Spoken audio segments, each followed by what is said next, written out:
Okay.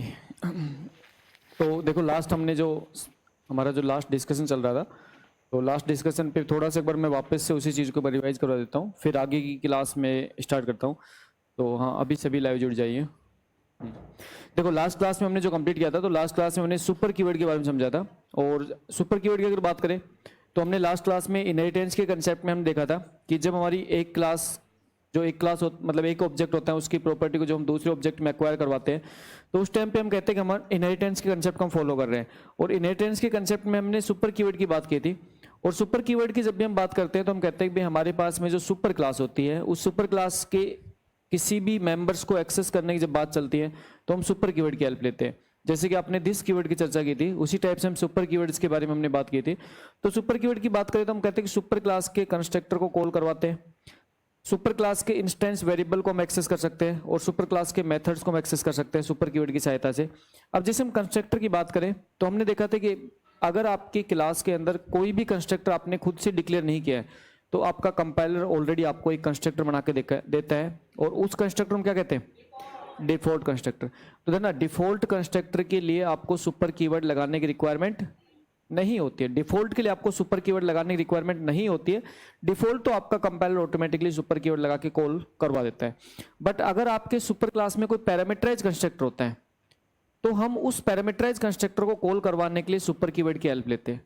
तो सीधी सी बात है कि जब अगर आपके किसी भी सुपर क्लास में कोई भी अगर आपने पैरामीटराइज कंस्ट्रक्टर डिक्लेयर कर दिया, तो फिर सब क्लास की रेस्पॉन्सिबिलिटी बन जाती है कि वो सबसे पहले अपनी सुपर क्लास के पैरामीटराइज कंस्ट्रक्टर के अंदर पैरामीटर पास करके उसको कॉल करवाए। ठीक है, ये चीज आपको ध्यान रखनी है। ठीक है, अच्छा। तो हमने कहा कि सुपर जो कीवर्ड होता है उसकी सहायता से हम हमारे सब क्लास के कंस्ट्रक्टर के अंदर हम सुपर क्लास के कंस्ट्रक्टर के पैरामीटर पास कर सकते हैं। और जब भी हम सुपर कीवर्ड कंस्ट्रक्टर के अंदर हम यूज करते हैं, तो सुपर कीवर्ड में हमेशा आपको ध्यान रखना है कि हमेशा और हमेशा सुपर कीवर्ड आपका क्या होना चाहिए? फर्स्ट स्टेटमेंट होना चाहिए आपके सब क्लास के कंस्ट्रक्टर का। सब क्लास के कंस्ट्रक्टर का हमेशा और हमेशा फर्स्ट स्टेटमेंट होना चाहिए, एल्स आपके प्रोग्राम में एरर आ जाएगी।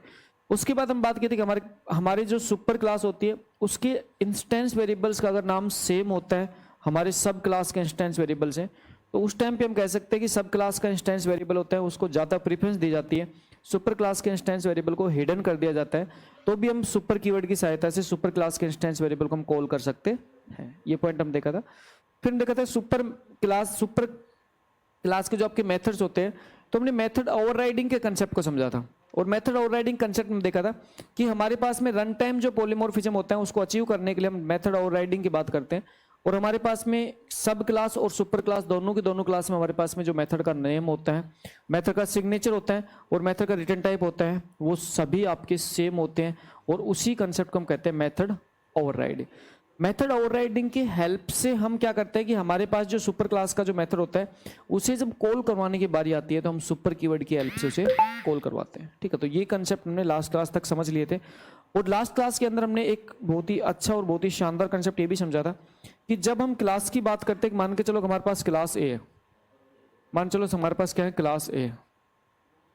ठीक है, ये हमारे पास क्लास ए है। ठीक, अच्छा। अब मैं कह रहा हूँ क्लास ए के अंदर मान के चलो हमने कुछ भी प्रॉपर्टी यहाँ पे इंप्लीमेंट कर रखी है। ठीक है, कोई भी प्रॉपर्टी हमने इंप्लीमेंट कर रखी है। तो मान चलो कि क्लास ए के अंदर हमारा एक मेथड है जिसमें कह रहा हूँ वॉइड m1 मेथड हमारा, एक वॉइड m1 मेथड हमारा। ठीक है, और वॉइड m1 मेथड के अंदर मान के चलो कोई भी हमने कुछ भी लिख रखा है। यहाँ पे एक मेथड हमारा वॉइड m2 मेथड है, और इस मेथड के अंदर मैंने कोई भी कुछ भी यहाँ पे स्टेटमेंट प्रिंट करवा रखा होगा। और मैं कह रहा हूँ हमारे पास क्या है? एक सब क्लास है। हमारे पास क्या है? एक सब क्लास है। हम यहाँ पे कहते हैं हमारे पास क्या है? एक सब क्लास है जिसने क्या कर रखा है? सुपर क्लास को इनहेरिट कर रखा है। तो ना हमारे पास एक सब क्लास है जिसने सुपर क्लास को इनहेरिट कर रखा है। ठीक है, तो यहाँ पे मैं कह रहा हूँ कि हमारे पास जो सब क्लास है जिसने सुपर क्लास को इनहेरिट कर रखा है, और इसी क्लास की अगर मैं बात करूँ तो यहाँ पे हमारे पास में दो क्लास है, क्लास ए और क्लास बी। क्लास बी ने क्लास ए को इनहेरिट कर रखा है, तो सीधी सी बात है, क्लास बी के पास क्लास ए के जो मेंबर है वो भी ऑलरेडी क्लास बी के पास मौजूद है, एक्सेप्ट प्राइवेट मेंबर, है ना। क्लास बी के पास क्लास ए के सभी मेंबर है एक्सेप्ट प्राइवेट मेंबर को हम इनहेरिट नहीं कर सकते, ये आपको ध्यान रखना है। ठीक है, अच्छा। अब हम नेक्स्ट कह रहे हैं कि हमारे पास में जो सब क्लास और सुपर क्लास के बारे में जो आपके ऑब्जेक्ट का एक गेम था जिसके बारे में हम ऑब्जेक्ट क्रिएट करने की बात कर रहे थे, तो हम कह सकते हैं कि हमारे पास में जो सब क्लास होती है, सब क्लास के ऑब्जेक्ट को हम सुपर क्लास के रेफरेंस में स्टोर कर सकते हैं ना। ये आपके कंसेप्ट को हमने लास्ट क्लास में डिस्कशन कर लिया था, थोड़ा सा वापस से बता देता हूँ क्योंकि इसके बेस पे हम आगे कंसेप्ट की स्टडी करेंगे। तो अगर यहाँ पे हम बात करें तो हम कह रहे हैं कि हमारे पास में एक मेन मेथड है और इस मेन मेथड के अंदर हमने एक आर्ग्यूमेंट्स पास कर रखा है जो कि इसका सिग्नेचर जो आपका जेवीएम चेक करता है वो सेम सिग्नेचर हमने पास कर रखा है। अब हमने यहाँ पे क्या किया कि मान के चलो हमने यहाँ पे एक क्लास है कि मेरे पास में एक क्लास है ए, ठीक है। ए क्लास का हमने एक रेफरेंस डिक्लेयर कर दिया, ए क्लास का हमने एक रेफरेंस डिक्लेयर कर दिया, ठीक है। अच्छा एक छोटा सा पॉइंट मुझे और बताओ, आपको छोटा सा पॉइंट और बताओ मुझे कि मान के चलो कि मैंने ए क्लास के रेफरेंस डिक्लेयर कर दिया और मैंने यहाँ पे सपोज करो एक मैंने यहाँ पे एक फील्ड ले ली और ये मेरे पास क्या है, स्टैटिक इंट ए। मैंने यहाँ पे स्टैटिक इंट ए ले रखा है, ठीक है। मैंने स्टैटिक इंट ए ले रखा है, ठीक है। अच्छा अब मैंने ए क्लास का एज ए रेफरेंस डिक्लेयर किया, ए क्लास का मैंने रेफरेंस डिक्लेयर किया और जब मैं ए क्लास का भी रेफरेंस डिक्लेयर कर रहा हूँ तो इस टाइम पे ए क्लास के रेफरेंस, अगर ए क्लास के रेफरेंस की बात करूँ तो ओबीजे रेफरेंस का नाम है और ये फिलहाल किसको पॉइंट आउट कर रहा है, नल को पॉइंट आउट कर रहा है। किसको पॉइंट आउट कर रहा है, नल को पॉइंट आउट कर रहा है। अच्छा उसके बाद मैं कहना चाह रहा हूँ यहाँ पे कि मैं कह रहा हूँ कि ये जो आपके ए क्लास का जो रेफरेंस है, इस ए क्लास के रेफरेंस की सहायता से मैं ए मेंबर के अंदर, क्लास का एक मेंबर है ए, इसके अंदर मैं कुछ वैल्यू स्टोर करवाना चाहता हूँ। तो ये वैलिड स्टेटमेंट है, इनवैलिड स्टेटमेंट है, वैलिड है, इनवैलिड है, वैलिड है, इनवैलिड है,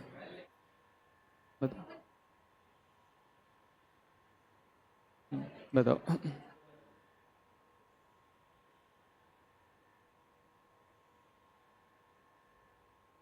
ओके देखो आपके सामने दो ही ऑप्शन है, अभी आपके सामने चार ऑप्शन नहीं है, दो ही ऑप्शन दे रहा हूं आपको, या तो आपको वैलिड बताना है, इनवैलिड बताना है, ठीक है। तो मैं कह सकता हूं कि एक तो वैलिड का स्टेटमेंट है और मैं कह सकता हूं एक इनवैलिड है।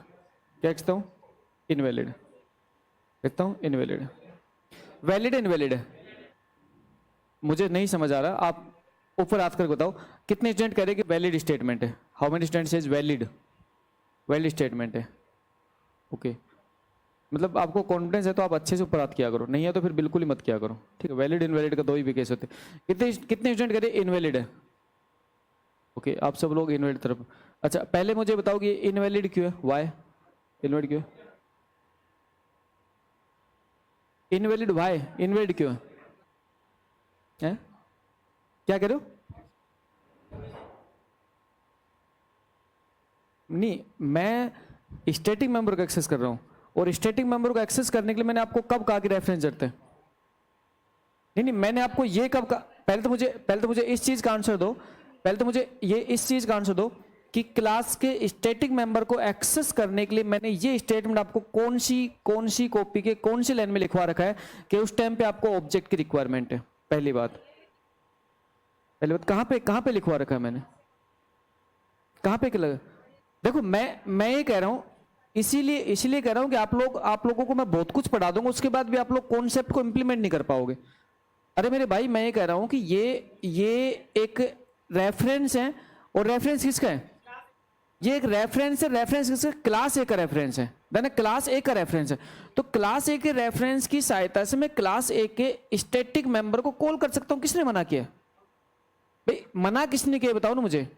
मैं कर सकता हूं ना, मैं कॉल कर सकता हूं क्लास ए के स्टैटिक मेंबर। अगर इनके मेमोरी की बात करूं तो सीधी सी बात यह है कि यहां पे हमारे पास में जो मेमोरी एरिया होता है, देखो इस पॉइंट को आपको बहुत अच्छे समझा रखा है कि मेमोरी एरिया होता है एक तो स्टैटिक, क्या होता है? स्टैटिक, ठीक। अच्छा क्लास ए के जो मेंबर है, क्लास ए के मेंबर है, उस मेंबर में मैं कह रहा हूं कि एक को ऑलरेडी आपके स्टैटिक में जगह मिल चुकी, एक ऑलरेडी आपके स्टैटिक में जगह मिल चुकी, ठीक। मैं कह रहा हूं क्लास ए यहां पर बात कर रहा हूं ए है, ठीक। क्लास ए का एक मेंबर है ए जो स्टैटिक मेंबर है और जिसको ऑलरेडी जगह मिल चुकी है जैसे ही क्लास को हमने रैम में मेमोरी में लोड किया। तो स्टैटिक मेंबर को तो पहले ही मेमोरी लोकेट हो चुकी है, ठीक है। उसके बाद मैं कह रहा हूं मैंने कहा क्लास ए का एक रेफरेंस क्रिएट कर दिया। देन मैं कह रहा हूं क्लास ए का मैंने एक रेफरेंस क्रिएट कर दिया। क्लास ए का रेफरेंस क्या क्रिएट कर दिया? ओबीजे रेफरेंस क्रिएट कर दिया। और ये जो ओबीजे है ये अभी नल को पॉइंट आउट कर रहा है। किसको पॉइंट आउट कर रहा है? नल को पॉइंट आउट इसलिए कर रहा है कि मैंने इसके अंदर अभी तक कोई ऑब्जेक्ट को असाइन नहीं किया।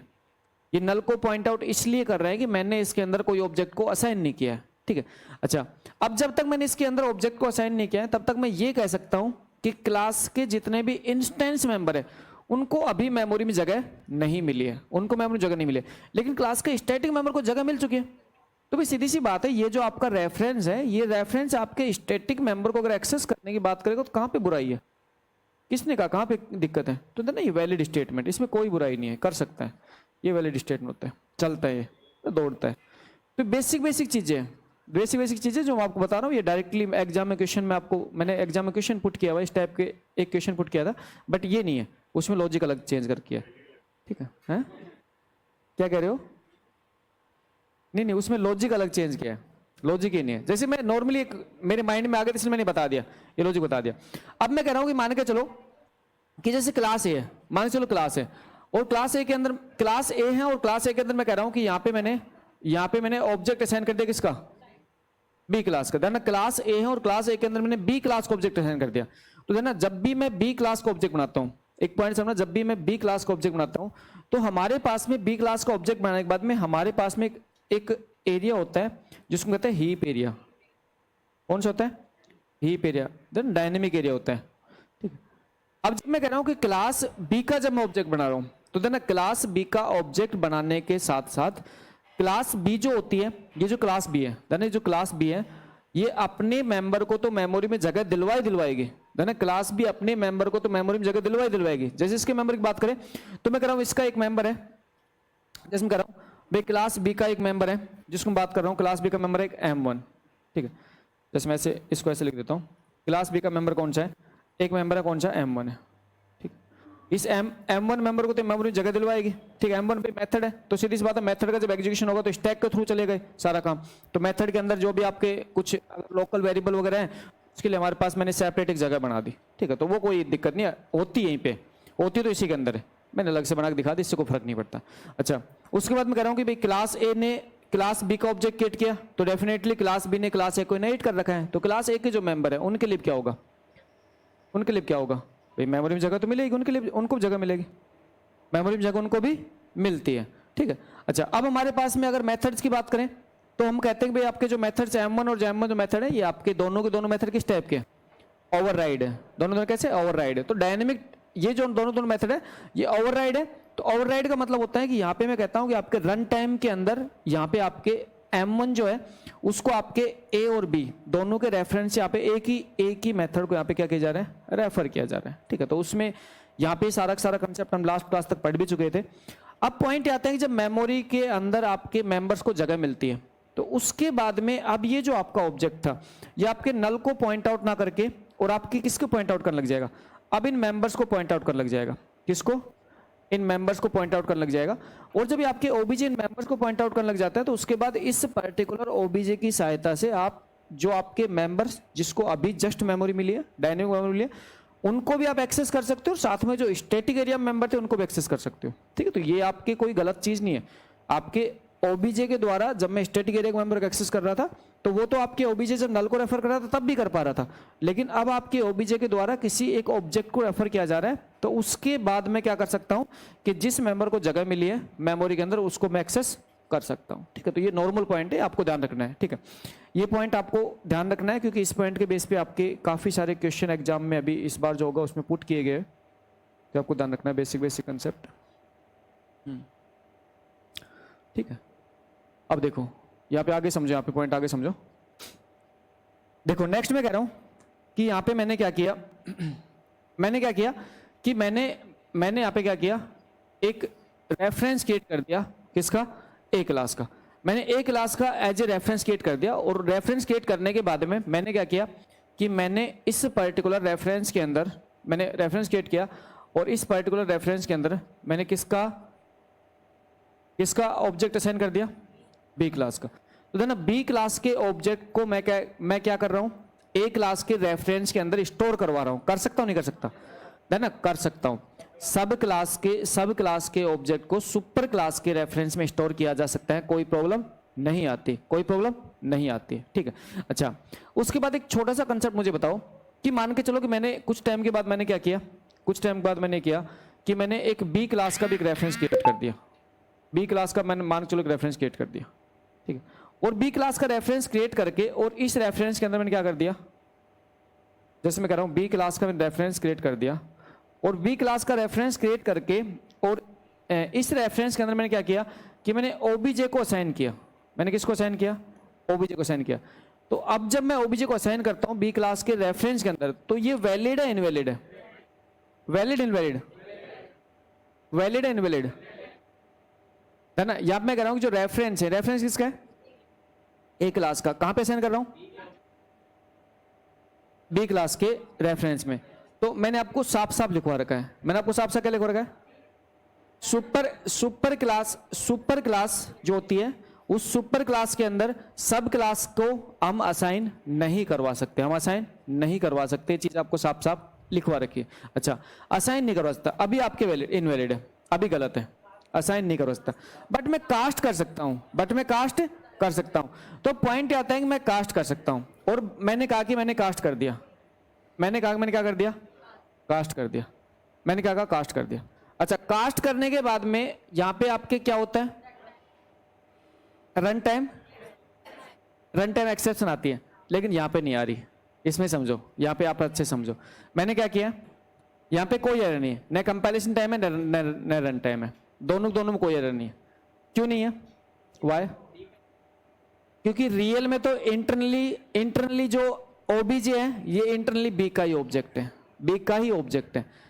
अच्छा, आपके एक्सेप्शन आ कब रही थी? एक्सेप्शन आ कब रही थी? जब आप रिवर्स काम कर रहे थे। रिवर्स काम मतलब क्या कर रहे थे? एक्सेप्शन आपके तब आती है ना, एक्सेप्शन आपके तब आती है।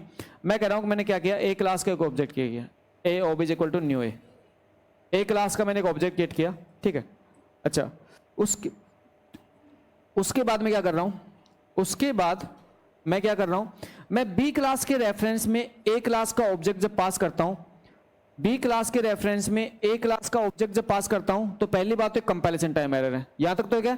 कंपैरिजन टाइम एरर है। लेकिन अगर मैं इसको कास्ट कर देता हूं, तो कास्ट करने के बाद में असाइन हो जाता है, कास्ट करने के बाद में असाइन हो जाता है, लेकिन ये क्या हो जाती है? रन टाइम एरर है ना, ये आपके रन टाइम एरर हो जाती है। यहां पे ये जो केस है, ये जो आपका केस बनता है, देखो पॉइंट समझना, ये जो आपका केस बनता है, ये केस आपका कह रहा हूं कि ये केस आपका बनता है रन टाइम एरर का। ये क्या बनता है? रन टाइम एरर मतलब एक्सेप्शन। रन टाइम एरर बनता है, एक्सेप्शन बनता है, और एक्सेप्शन यहां पे क्या आते हैं? Class cast exception.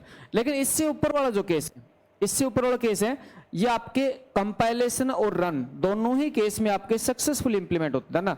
यहां पे आपके कंपाइलेशन सक्सेसफुल हो जाएगा, आपके कंपाइल सक्सेसफुल हो जाएगा, और ये जो आपका है ये आपका रन सक्सेसफुल हो जाएगा। इसका रीजन ये है, इस ऊपर वाले का रीजन ये है कि मैंने क्या किया है, मैंने क्या किया यहां पे कि मैंने यहां पे सबसे पहले ए क्लास का एक रेफरेंस बनाया। ए क्लास के रेफरेंस में बी क्लास का ऑब्जेक्ट असाइन करवा रहा हूं। कोई दिक्कत? कोई दिक्कत नहीं है। सब क्लास के ऑब्जेक्ट को सुपर क्लास के रेफरेंस में स्टोर किया जा सकता है, ठीक है, डन। अच्छा, उसके बाद मैंने एक बी क्लास का रेफरेंस बनाया, और बी क्लास के रेफरेंस के अंदर मैं क्या कर रहा हूं? सुपर क्लास को मैं असाइन करने की बात कर रहा हूं, और सुपर क्लास को जब असाइन कर रहा हूं तो डायरेक्टली असाइन करूंगा तो कंपैरिजन एरर आ जाएगी। लेकिन मैंने कास्ट कर दिया, मैंने क्या कर दिया? कास्ट कर दिया। अब जब मैं कास्ट कर रहा हूं ना, तो मैं क्या कर रहा हूं? बीम में कास्ट कर रहा हूं। तो इस टाइम पे रन टाइम एरर इसलिए नहीं आती कि ओबीजे के अंदर इंटरनली बी का ही ऑब्जेक्ट है, ओबीजे के अंदर इंटरनली बी का ही ऑब्जेक्ट है। और यहां पे जब मैं कास्ट कर रहा हूं तो ओबीजे के अंदर ऑब्जेक्ट किसका है? एक का है ना। ये आपके ये इंटरनल कंसेप्ट है जिसको आपको समझना है बारीकी से। इन कंसेप्ट को आपको बिल्कुल बारीकी से समझना है। इसमें आपके रन टाइम और कंपैरिजन टाइम कोई एरर नहीं आती, इसमें आपकी क्या एरर आ जाती है? Run time error. और अगर आप कास्ट नहीं करोगे तो कौन सी एरर आ जाती है? कंपैरिजन, ना कास्ट नहीं करोगे तो कंपैरिजन रह जाती है। और इस केस में अगर आप कास्ट कर दोगे तो कौन सी एरर आ जाएगी? Run time. और इस केस में आपके कास्ट करने के बाद में आपकी कोई एरर नहीं आती, ठीक है। ये केस आपको ध्यान रखना है, ठीक है। एक बार नोट डाउन कर लीजिए, नहीं पता तो जी। यहां तक ये समझ में आ गया था? ये समझ में आ गया था? नीचे वाले समझ में आ गया था? ऊपर वाले मैंने क्या किया है? जस्ट इतना सा किया है कि मैंने बी क्लास का ही ऑब्जेक्ट बनाया, मैंने बी क्लास का ऑब्जेक्ट बनाया, और बी क्लास के ऑब्जेक्ट को पहले मैंने ए में असाइन करवा दिया, और फिर मैंने कास्ट करके उसको दोबारा से बी में असाइन कर दिया। तो कर सकते हैं, कोई दिक्कत नहीं। बी क्लास का ऑब्जेक्ट बनाया, बी क्लास के ऑब्जेक्ट को पहले मैंने सुपर क्लास के रेफरेंस में स्टोर करवाया, और फिर दोबारा से मैंने उसको कास्ट करके और सब क्लास के रेफरेंस में स्टोर करवा दिया। करवा सकते हैं, कोई दिक्कत नहीं होती, करवा सकते हो आप, कोई इश्यू नहीं होता। है ना। ये ऑब्जेक्ट का गेम खेलने पे मैंने लगभग आपके 10 से 15 क्वेश्चन दिए, तो आप थोड़ा सा भली बात अच्छे से खेल के आओगे गेम, क्योंकि ऑब्जेक्ट के गेम में आपको जस्ट इतना सा ध्यान रखना है कि सब क्लास के ऑब्जेक्ट को सुपर क्लास के रेफरेंस में असाइन किया जा सकता है, जबकि सुपर क्लास होती है उसके ऑब्जेक्ट को सब क्लास में कास्ट किया जा सकता है, और कास्ट करते समय में ध्यान रखना है कास्ट किस टाइप से कर रहे हो आप। तो आपके दोनों ही केस को आपको बहुत भली भांति ध्यान रखना है, और यहाँ पे दोनों केस के अंदर आपको ये चीज अच्छे से समझनी है कि हम किस टाइम पे क्या काम कर रहे हैं।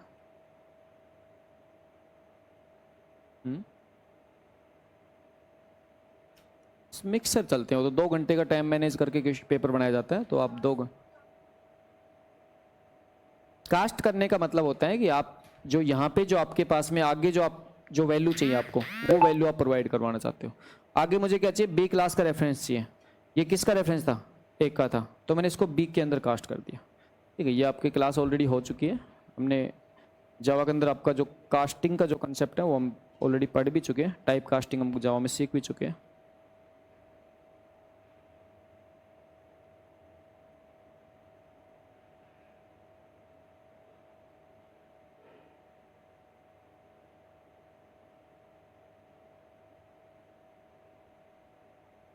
देखो जावा के अंदर मैं एक बार सारे के सारे कंसेप्ट को पढ़ाने के बाद मैं कोशिश करूंगा कि आपके एमसीक्यू के माध्यम से आपके कोई भी किसी भी टाइप का कंसेप्ट ना छोड़ूं, ठीक है, क्योंकि हर एक कॉन्सेप्ट को आपके नोट्स में रिटर्न करवाना पॉसिबल नहीं हो पाता, क्योंकि जावा में तो बहुत सारे कॉन्सेप्ट है।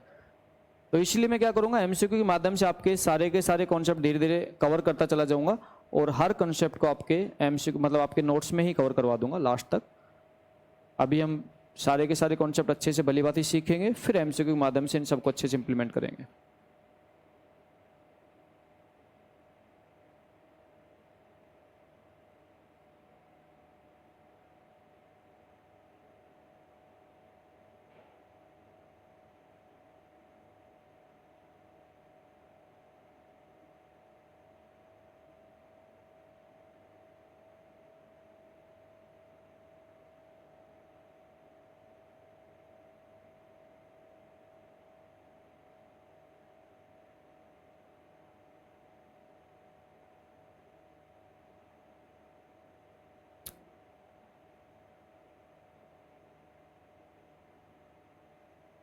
आगे चलो, एक बार अगर थोड़ा सा वापस समझा देता हूं आपको, मैं थोड़ा सा ऑनलाइन वाले स्टूडेंट जिसको थोड़ा सा दोबारा समझा देता हूं इस चीज को। देखो जो मैंने काम किया है इसी काम को मैं दोबारा समझा रहा हूं।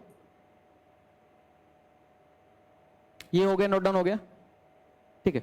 अब देखो यहां पे पॉइंट समझो, जब हम कहते हैं कि हमारे पास में, यहां पे हम कह रहे हैं कि हमारे पास में एक क्लास ए है, एक क्लास ए है, ठीक है, जिसके कुछ मेंबर हैं।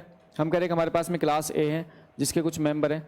इस क्लास ए को क्लास बी ने क्या कर रखा है, इनहेरिट कर रखा है, ठीक है। ए क्लास को बी क्लास ने क्या कर रखा है, इनहेरिट कर रखा है। अब पॉइंट ये होता है कि हम कह रहे हैं कि हमारे पास जो ए क्लास है वो सुपर क्लास है। ए क्लास कौन सी है, सुपर क्लास है। तो यहाँ मैं कह रहा हूँ कि ए क्लास आपकी कौन सी क्लास है, सुपर क्लास है, ये आपकी सुपर क्लास है, ठीक। और उसके बाद मैंने क्या किया, एक सब क्लास बनाई। मैंने क्या किया, एक सब क्लास बनाई, और सब क्लास बनाने के बाद में मैंने सब क्लास के अंदर क्या किया, सुपर क्लास के मेंबर्स को मैंने यहाँ पे क्या कर लिया, इनहेरिट कर लिया।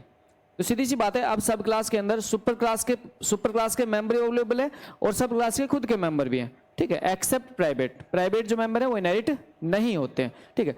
अब होता क्या है कि जब आपके बी क्लास है और बी क्लास के पास आपके ऑलरेडी अगर आपके सुपर क्लास के मेंबर पहले से आपके पास मौजूद हैं, तो आप सुपर क्लास का कभी भी ऑब्जेक्ट देखो बना सकते हो, लेकिन नहीं बनाना चाहिए आपको। भाई सीधी सी बात है, अगर आपके किसी क्लास को किसी दूसरी क्लास ने इनहेरिट कर रखा है, तो आप सुपर क्लास को ऑब्जेक्ट बना के करो ही क्या, आपको भाई क्या करोगे, सुपर क्लास को ऑब्जेक्ट बनाओगे तो सिर्फ सुपर क्लास के जो मेंबर है उन्हीं को एक्सेस कर पाओगे, जबकि आपके हमें एक्सेस किसको करना है, सब क्लास के और सुपर क्लास के दोनों के मेंबर को एक्सेस करना है।